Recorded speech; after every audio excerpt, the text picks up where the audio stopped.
Good morning, everyone. My name is Elena, and I'm a King's kid. I pretty much grew up in this church. I've actually been at Calvary off and on for about 30 years. In 1990, I got hit by a car and almost died. I was in a body cast for months. Throughout my life, I've been raped, beaten, physically abused, sexually abused, and assaulted by people I loved and trusted. I suffered from bulimia and was in and out of toxic relationships for years. I've spent most of my life watching addiction destroy the lives of people that I love, and that has been the ache of my soul. So that's what I'd like to share with you today. Growing up, my brother and I were inseparable, but he had behavioral issues, which ultimately turned him to drugs, and my household was pretty much upside down most of the time. Throughout my childhood and adolescence, I learned from my brother's mistakes and what not to do in my life. He was also a very good example, guiding me in what to do and protecting me always. My brother's addiction progressed over the years. He had used every drug known to man by the age of 17. From age 19 to 21, his drug addiction progressed tremendously. He had overdosed and nearly died at least 10 times in 2003 alone. He managed to stay clean for 4 months, which was the longest he had ever been clean since he started using.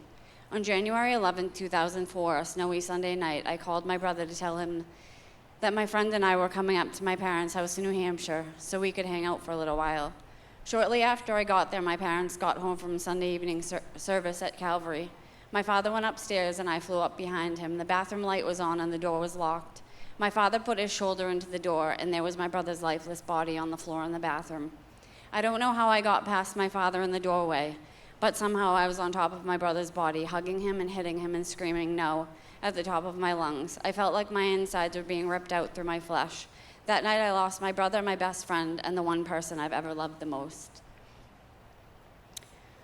I don't remember a lot of details about that night after seeing my brother's body on the floor and being taken down the stairs halfway in a body bag. But I do remember that Pastor Tim and a few other people from Calvary drove all the way up to my parents' house in New Hampshire in the middle of a blizzard to not only be there for me and my family and for us, but Pastor Tim in his suit and tie and Miss Jackie in her Sunday best scrubbed every inch of that bathroom floor to ceiling. They cleaned vomit, blood, and bodily fluid off of those floors and walls. And they sat with my family and prayed with us and cried with us and held us that whole night.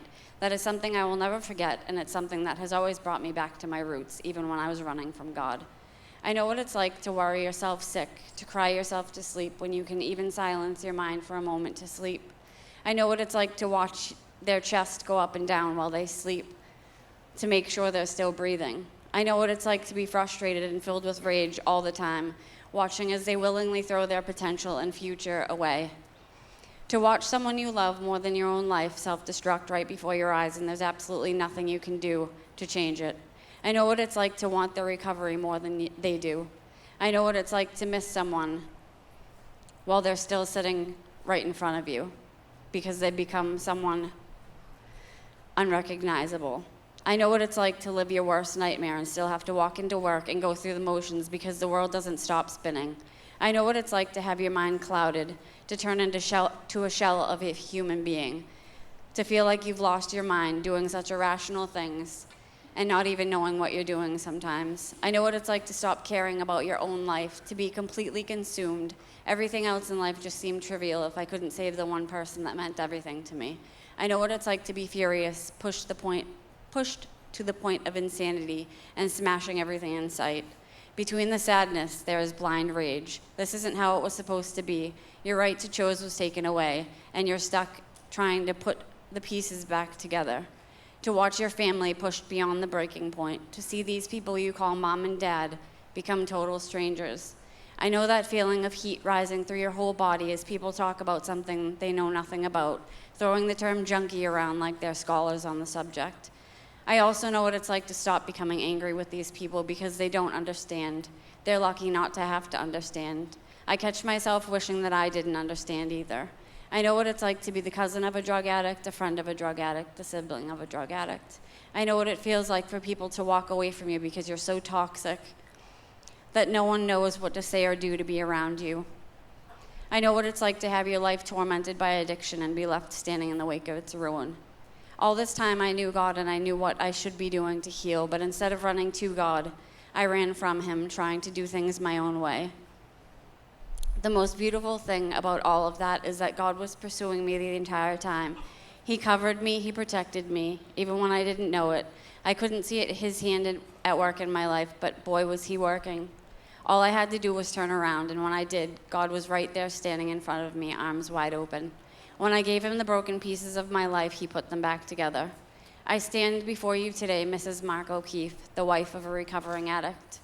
I'm a leader in CR, this amazing community where we find love without judgment, where friends have become family, where people check in on you and hold you accountable, people who fight for you on their hands and knees in prayer. We do that not only because is what God has called us to do, but because we are led by example. Our shepherd, Pastor Sterling, leads us all by example. This man shows up, checks in, holds you accountable, and most importantly, he loves his sheep right where they're at.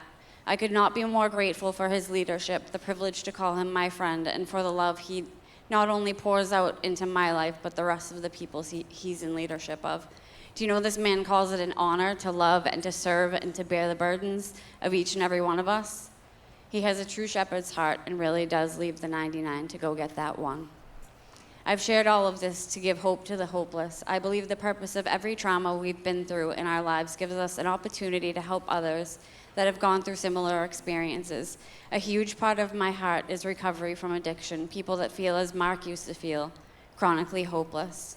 Helping people get the help they need, being the light in their darkness, and hoping that people see the Jesus in me. Jesus is my hope that never ran out. I want to help people find Jesus and have an encounter with him.